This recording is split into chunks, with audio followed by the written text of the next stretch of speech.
Hi, how's it going? This is Resident of Collinwood for YouTube, back with a video for you guys and gals. I'll be doing a Dark Shadows video tomorrow afternoon.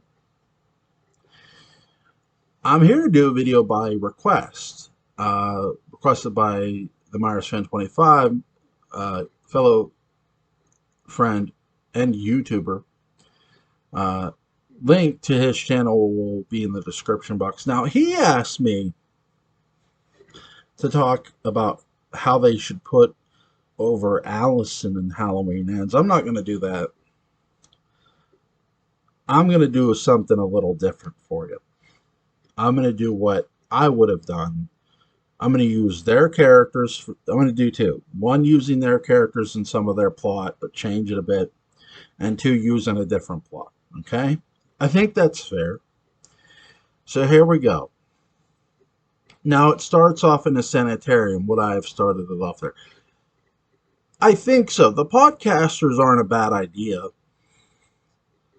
I don't love the screaming about the mask at Michael. I just maybe he probably did feel it. Now, what I would have changed is I would have had him take the mask and walk around and show it to fucking Michael, like, and have him say, "Look at it, goddamn you!" And Michael just fucking doesn't even respond to him. That's something I would have had him say instead of screaming, "Say something! Say something!" Shut the fuck up. That's what I wanted to say to that guy. I would not show the garage scene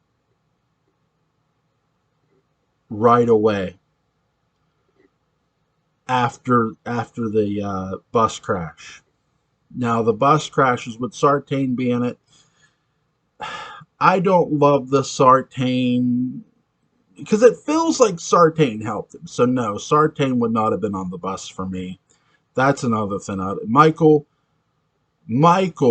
would have wrecked the bus, would have completely fucking turned the bus on its side. And I know, well, he's supposed to be. Hey, they didn't make him human. They didn't. Don't bitch at me, come here and bitch at me about the make him human. They didn't fucking make him human. They didn't make him human in Halloween Kills. He survived all that shit and he's human?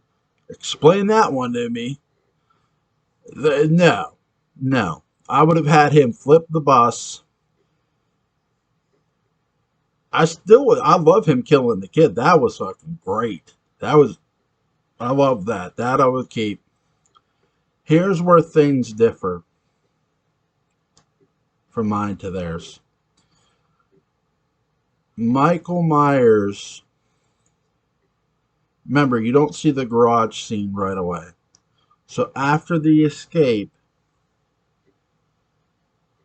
you see Haddonfield. You see Haddonfield. Okay? Just like you did in the original. You see this nice, beautiful young lady named Allison walking to school like you did Lori. Michael's not following her yet. Okay? This is where we meet her friends. Alright? They're talking to her about what they talked to her about the movie. They're also talking to her about her boyfriend. And she tells them about how she's trying to convince that she has convinced her mother to let her grandmother come to dinner tonight. I think that's actually in there. Is that I think so. I can't remember. I'm getting old. But if it isn't, that's something I would have had in there. They get to school. She goes to school. Would Allison have seen her grandmother out the window? No.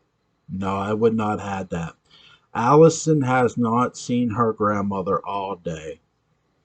Would I have had the podcasters interview Laurie Strode? No, I would not have had the podcasters interview Laurie Strode because they would have already done it. They did it the day before they saw Michael. Why would you visit? Here, that's my issue. You visit somebody who doesn't speak first, who hasn't said shit in how many years?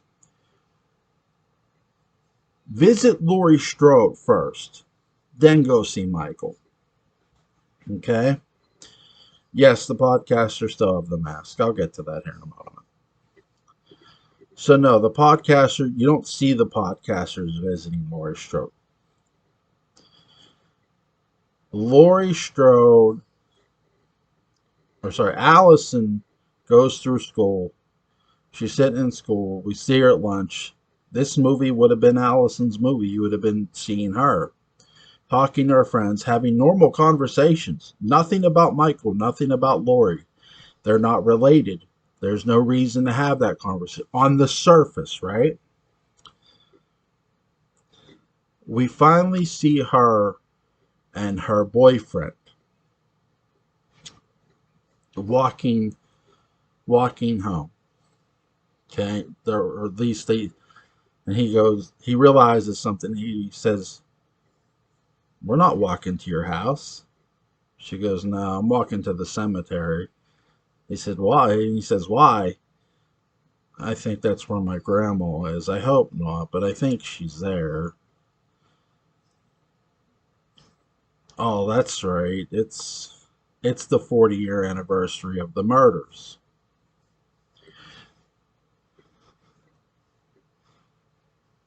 Everybody in no look, everybody in Haddonfield knows the legend of Michael Myers, even after 40 years, right?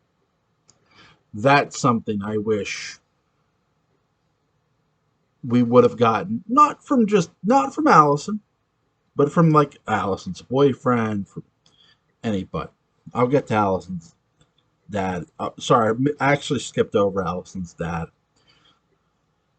Keep in mind the graveyard scene for a second. Before Allison would have walked to school, there would have been a conversation between her and her dad. They're sitting on she's sitting on the steps. She hasn't started to walk to school yet. He comes out and he says, if you don't get going, you're going to be late. She's like, "Don't you go to work today?" He said, "Not till later." And he says, "Not till later, sorry." "How do you do it?" And he's like, "Do what?" "Live with it. Live, you know, live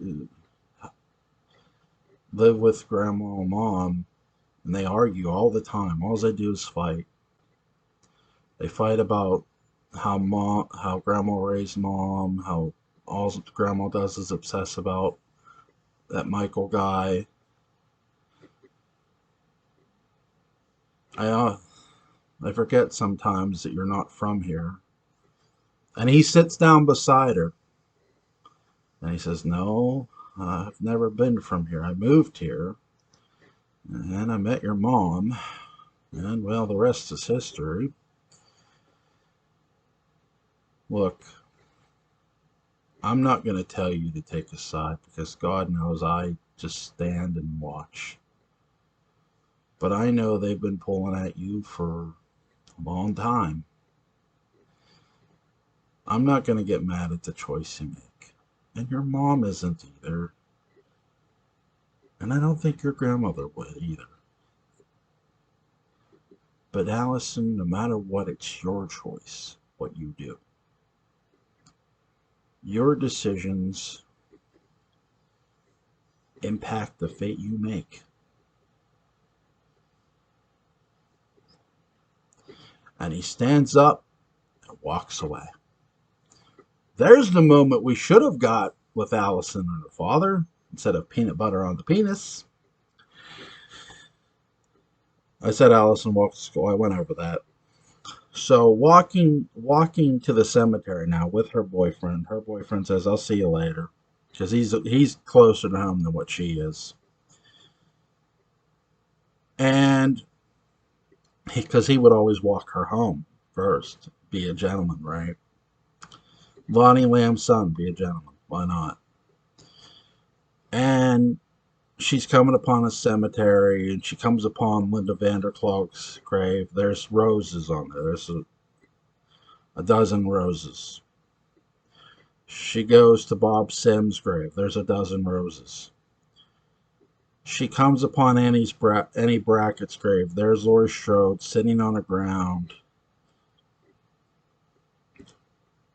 The roses are on the ground. Laurie's words. I'm sorry. I'm really sorry. I just couldn't. And I just can't. I can't let it go. I can't let go what happened, what he did, what he took from me. He took my two really great friends and my best friend from me. They should be alive today.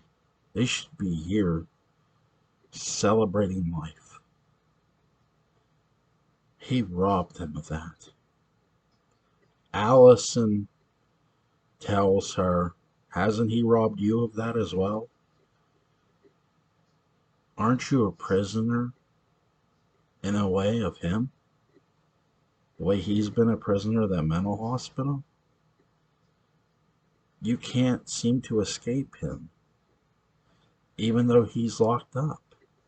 Remember, no one knows about the crash yet, right? No one knows about the escape, even with the bus crash yet. That's something I would have changed to. No one knows yet until later, until almost sundown. Now, keep that in mind. Allison says what she just said. Laurie stands up. She goes, I guess you're mad at me. She goes, no, I'm not mad at you. I'm just trying to understand.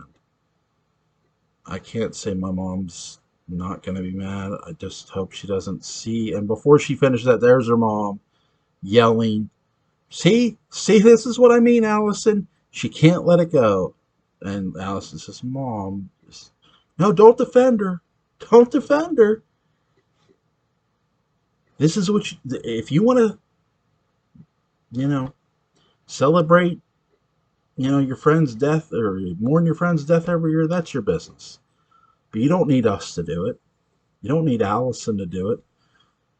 I didn't tell her to come here. She came here of her own free will. She came here because you're here. And, they start arguing. And she just shakes her head. And they're literally sort of walking away arguing. Allison she can't take it.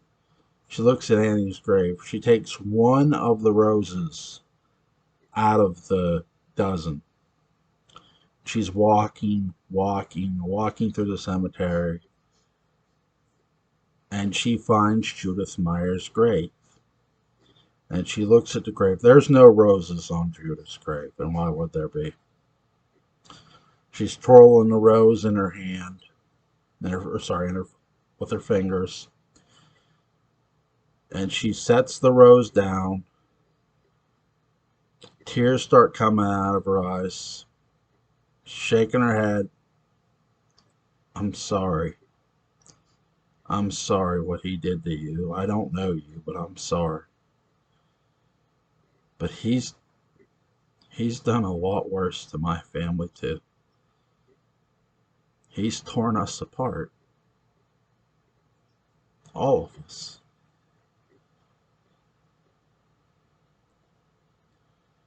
I'm sorry you died, but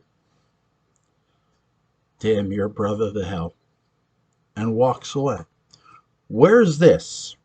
Where's this in 28? By the way, as she's standing there saying this, guess who's standing behind a tree? Just peeks out with the mask and the coveralls on. There's Michael Caesar for the first time. Caesar planting flowers on Judith's grave. You're welcome. Now he starts stalking her.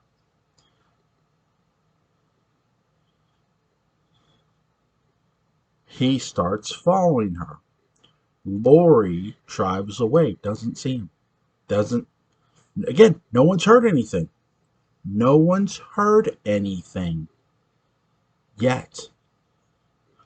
Michael starts following Allison and Karen home. Now he knows where they live. And even Allison sort of like keeps looking back. She's like, "What's wrong?" "Oh, nothing. I thought somebody was following us." She's like, "Don't get crazy like your grandma." So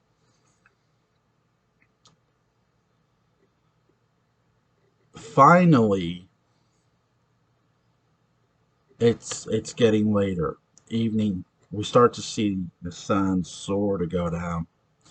You see a truck pull up. It's Allison's dad. He comes upon the garage. He comes upon the bodies. He has a cell phone. He calls for help. He calls for the ambulance and the police. And then they go further out and they find, because Allison's dad would have worked at the garage. He didn't go until later, remember? So, or I said he was late. Now, one or the other. Anyway, I'm sorry about that. But so he calls. Police come. Like this, all this carnage. They're wondering, okay. Then they get a call from Smiths Grove that their prisoner transport never made it. Well, who was on the transport? They find the transport. Now they know Michael is loose. The dance is getting ready to. Sun's going down. Dance is going to happen. Allison, her boyfriend, her friends start walking to school. Guess who's tagging along? Michael is stalking the shit out of them. He's following them all the way. He's walking behind, ducking behind things so they don't see him. This was not in their movie,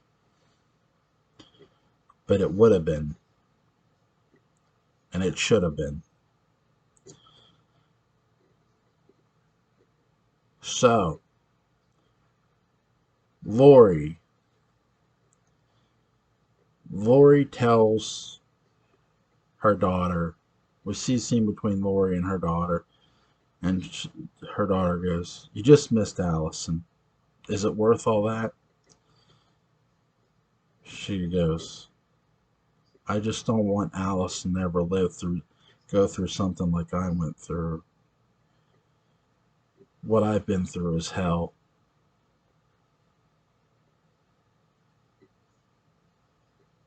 And I just want to see the person who put me through hell go to hell himself."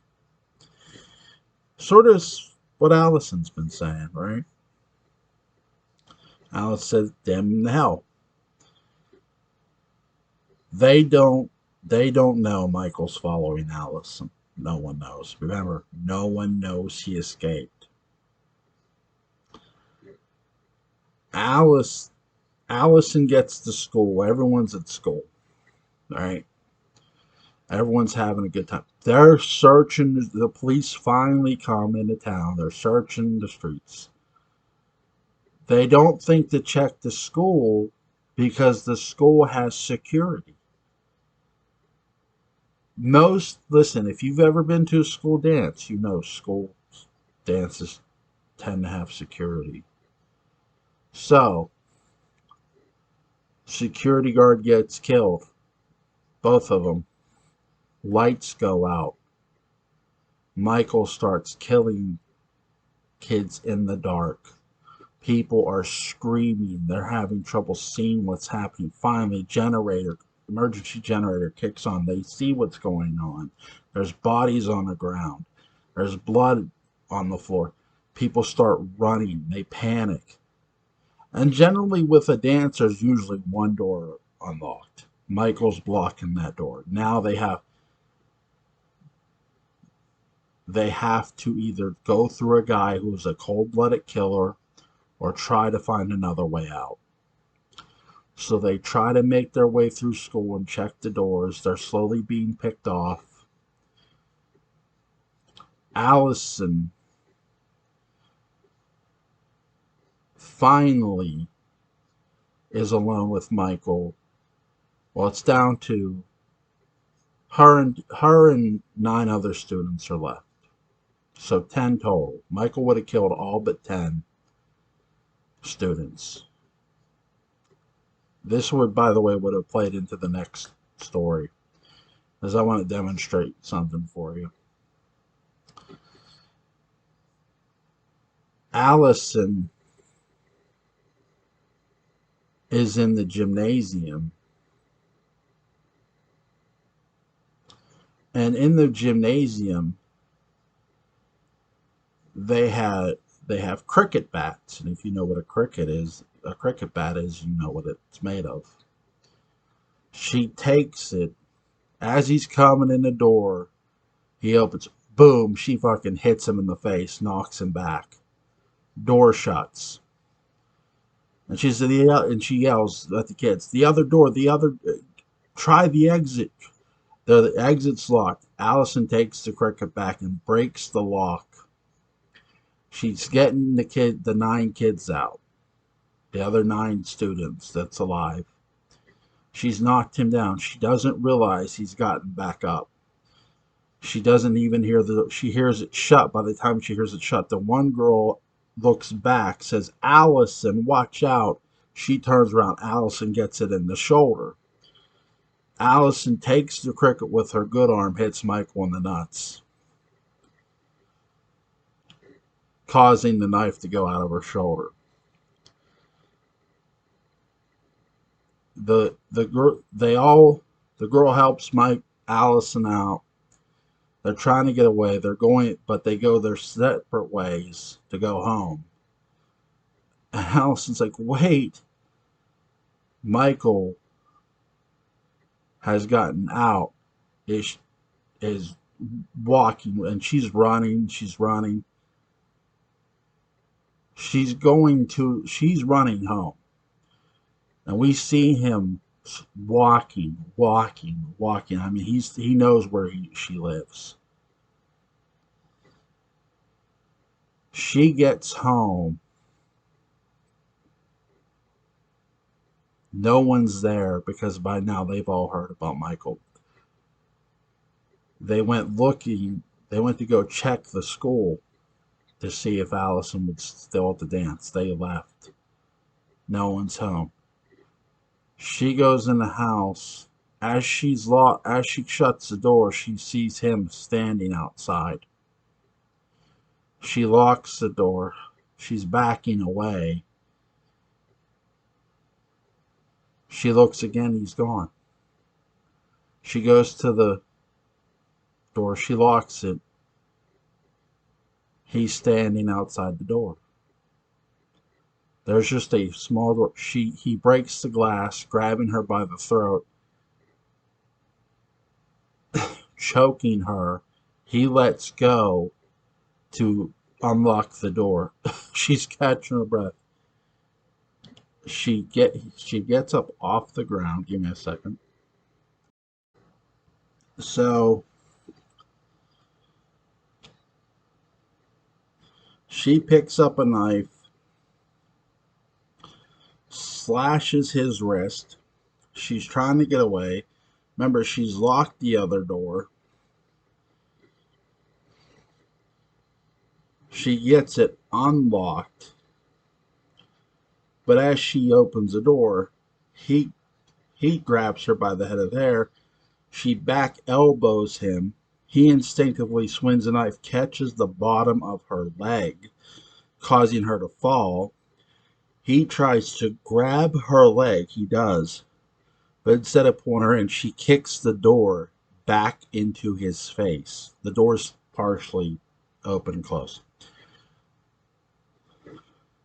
She gets up. She's sort of hobbling a bit. Here comes her mother and father. Get in, get in, get in. They get in. There's a car right across from them. Michael hijacks that car, and there's a chase scene. They're trying to get to Lori. So your grandmother's waiting for us at her house. We're going there. We'll be okay there, okay? Mom, it's okay. It's okay. We'll get there. You know, they don't know quite till he turns on the headlights. She's like, Mom, it's him. He starts ramming them, ramming the back of them. He wants her dead. Again, where was this? No Sartain involvement, no middleman, just Michael. Just pure evil, right? He's supposed to be pure evil. Michael runs them off the road, but not before they're close enough to Lori's house. Sort of how what they did with Sartain, but no one. Here's what happens because there's no Sartain, and I did change that in their story. With the, or that's my suggestion anyway. I apologize. I'm not trying to confuse anybody. So they survived the crash. They're all okay. They're a bit banged up a bit. They all get out of the truck. Michael gets out of the driver's. He's coming toward Karen and Allison, who they're trying to walk away. Karen's trying to help Allison.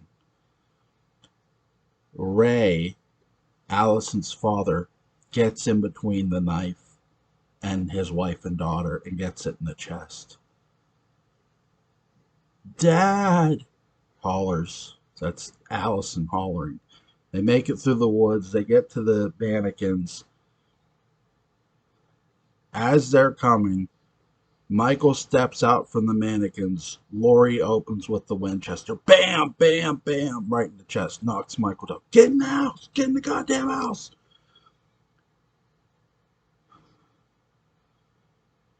Hits him twice. Hits him, bam, bam, bam. Hits him 3 times. Goes to aim for the head. Michael falls down. Like, wait, did he just intentionally fall down so I wouldn't crack him in the head? Like, she's wondering that because Michael's smart, right? He's not an idiot. So now she gets in the house, she locks it, she puts them in that panic room. Michael gets in the house, not by coming through the door, he comes through a window, just like he did in the original. There's a big struggle downstairs. They wrestle. She lures him upstairs after she unloads the gun again. He gets back up. She misses. He keeps dodging. He She misses because he goes behind something. She goes upstairs. She says, "Come and get me, you son of a bitch." And he goes up after Lori. He figures he gets rid of this woman, he can go deal with Allison, right? Lori Lori does barely get him off the balcony.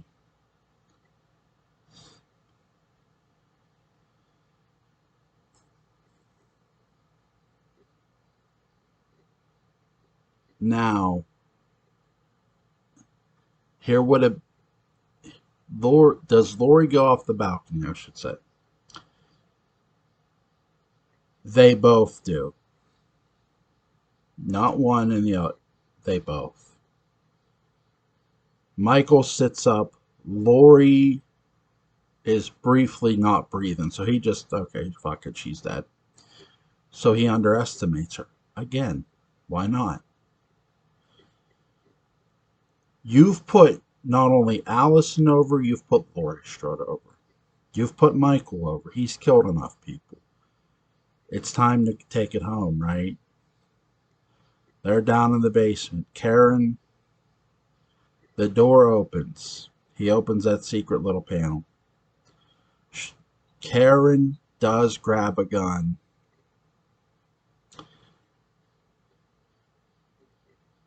But Michael moves so quick.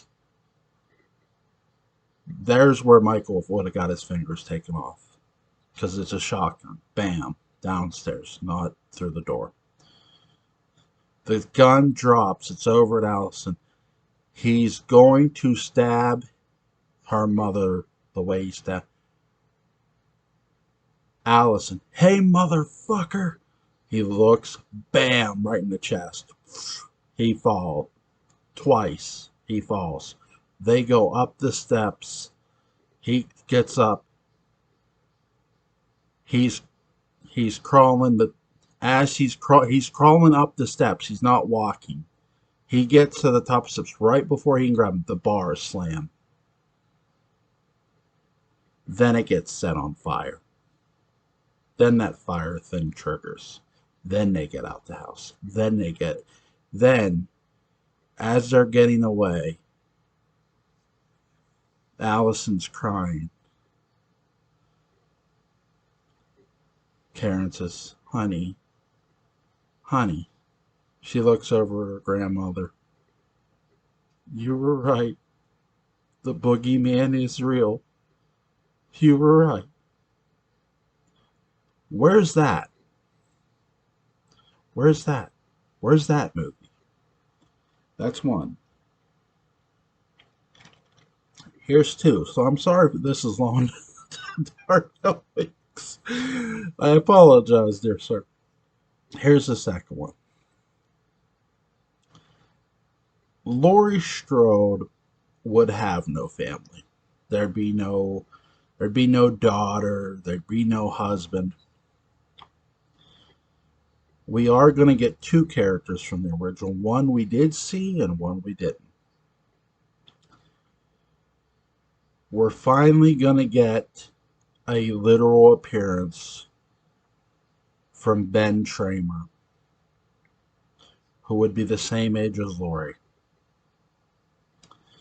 Ben Tramer never married. Neither did Laurie. But they've always been close to each other. Okay? So, Laurie, there would be a scene where, yes, I'd sort of do this a bit similar where Laurie's at the graveyard.